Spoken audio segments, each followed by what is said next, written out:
Hello, welcome to my bookshelf, and today I'm excited to do the Booktube video challenge. Today's challenge is really fun and really unique, so again, very excited to do it. But basically, if you don't know, you get to come up with your own reading list for your class.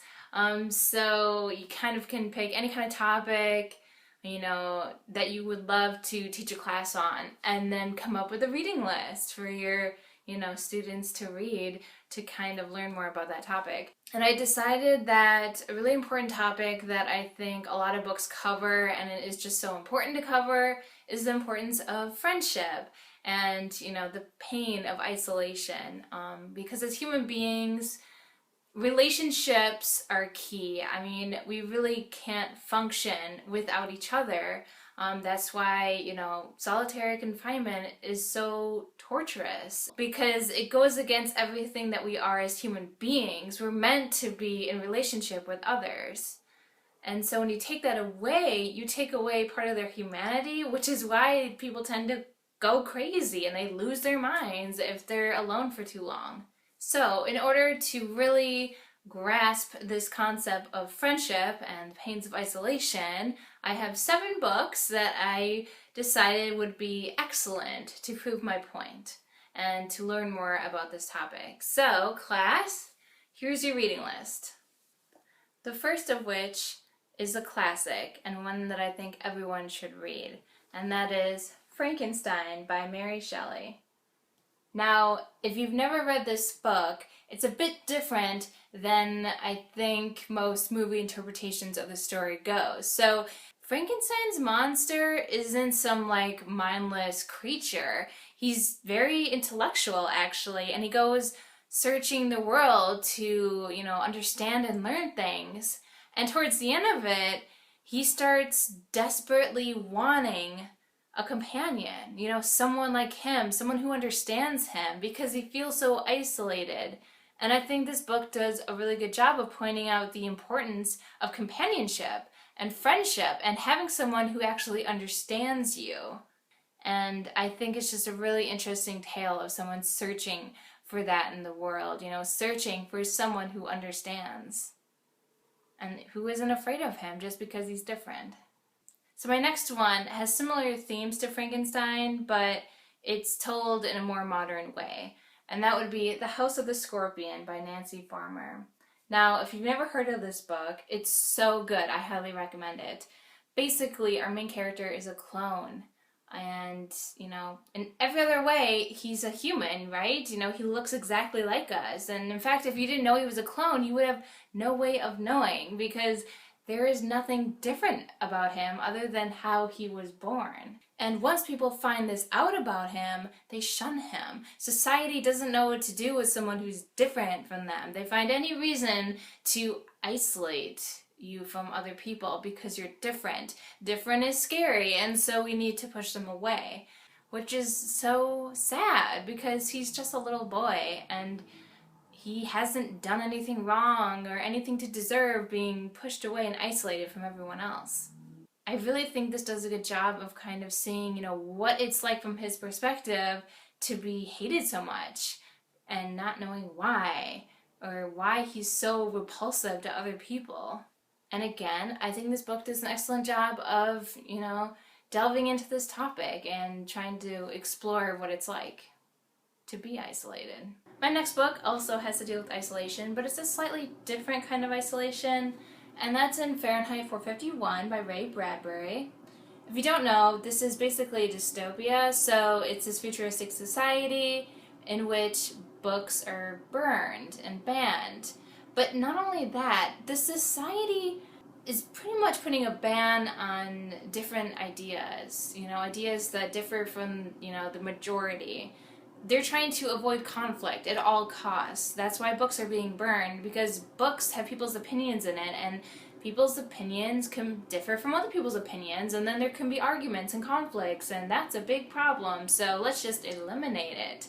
That's kind of how the society deals with it. Everyone is just very isolated in the society. I mean, people are around other people, and, our main character is even married, but he is in no way close to her.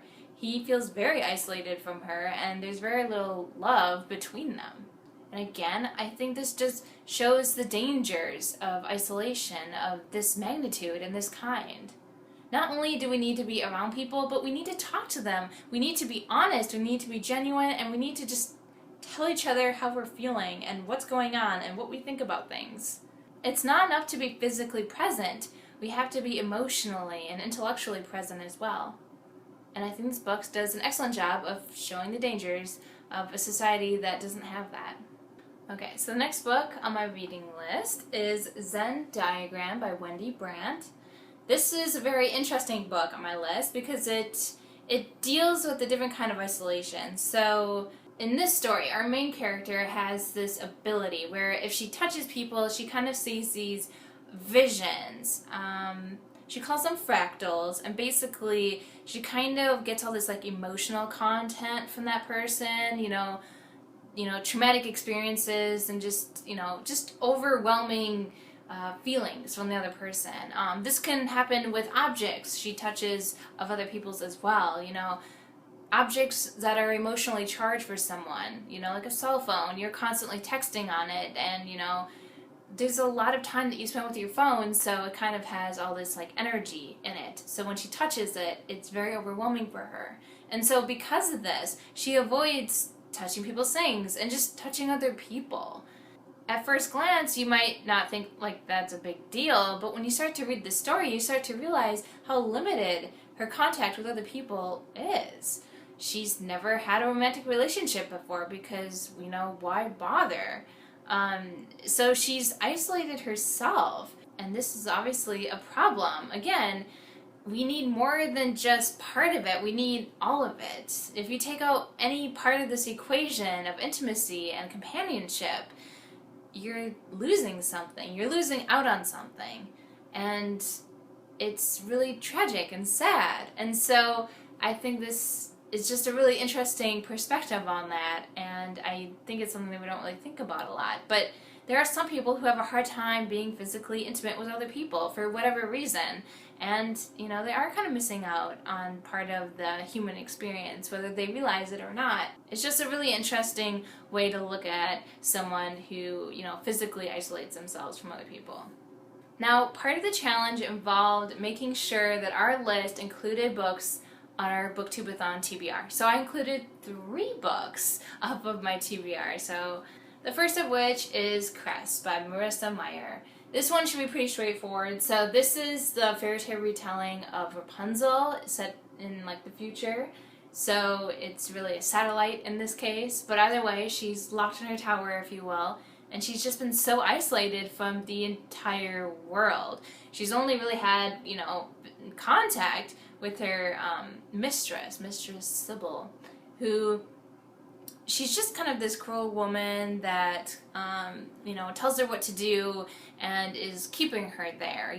It's not real companionship at all. So the only human contact that she has with someone who doesn't even like her. And I think it's just amazing that someone who's been so isolated hasn't, completely lost her mind or, had cabin fever or anything like that. She is able to, go on the internet, if you will, and she is able to kind of look into other people's lives, but she isn't really able to contact them. So she does have kind of some connection with the outside world, but it's kind of indirect. But I think something that really saves her is that she's programmed like the satellite computer with her own voice from back when she was 10 years old and she was first put on the satellite. So she has little Crest that she talks to, and it's kind of her way of keeping sane and not completely losing it, because she realizes how lonely it is without someone there, and so it's very comforting for her to have someone to talk to, even if it's not really someone to talk to. It's kind of the closest thing that she can get to real conversation with someone other than herself. This book is just a really good example of the pains of isolation and why friendship and companionship is so important. The next book on my reading list is Simon versus the Homo Sapiens Agenda. I think this is pretty straightforward. It's kind of similar to some of the other ones I mentioned, but I think it's a good one to bring up. And in this case, he has friends and everything like that, and really the isolation he feels is because of this identity, you know, his homosexual identity. And so he hasn't come out yet, and he's not like overly concerned about when he does, but there's still something holding him back, and he doesn't really feel like he can be his true self because of that, you know, because his friends don't know. They kind of, you know, they make jokes, or, you know, they say things that they probably wouldn't say if they knew that he was homosexual, instead of just assuming he's straight. And so he feels this isolation, and what really gets him through it is this email exchange with this anonymous person on the internet named Blue. This connection and this friendship and this bond really just gets him through everyday life at some point, you know. He really relies on this friendship, even though it's someone he's never actually met in person. It's just kind of this digital connection. But any kind of connection with another person is so important, and, you know, he just craves it, and he just craves more and more and more. You know, after a while, it's not enough to just talk to this person via email. He wants more. He can't stop, you know. The importance of having real human physical connection is a real thing, and Simon feels that, you know, with Blue. And so it's just really important for him to try to figure out who Blue is, and to really truly have a connection with him, you know, as a person, instead of this impersonal means of communication. So again, it's just another great example of the importance of friendship and having someone who understands you and your situation and what you're going through, because Blue is also homosexual. So they have this connection on a lot of different levels, and again, it's nice to have friends, but it's also nice to have friends who understand, you know, different parts of you, because it's very rare to find someone who understands like every part of you. You might have some friends that you play video games with, that you really connect over that and you bond over that, but you might have, you know, other differences in other areas, and that's okay and that's good actually. But I think it's also important to have friends from other areas of your life to kind of have that need met. And so that's what Blue does for him. And it's just another interesting story that I think shows the importance of having someone who understands, you know, all of you.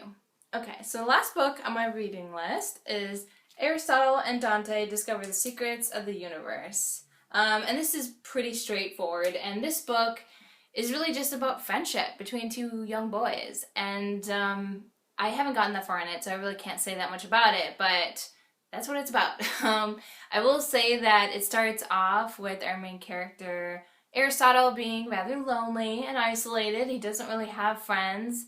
He doesn't really have anyone who understands him. And then he meets Dante, and, you know, things change, and he finally has someone that he's close to, and he just feels really connected to. And again, the importance of that is just so key. And another thing I'm noticing is also just the importance for Aristotle to have a relationship with his father, because right now he doesn't really feel that close to him. He feels like, even though his dad's there, his dad just isn't, I don't know, he wants more from his dad, and his dad isn't giving it to him, and he feels, you know, kind of lonely because of that. And I think that, you know, every kid should have a relationship with their father. So I think it's just, again, another really important message that not only do we need like peers that understand us, but also our parents. And I think that's something that kind of gets forgotten a lot. Our parents are really important to our development, and a relationship with them really helps us figure out how to have a relationship with other people after that. A lot of really interesting, important topics are brought up in this book, and again, it's just the importance of companionship and friendship and connection with important people in our lives.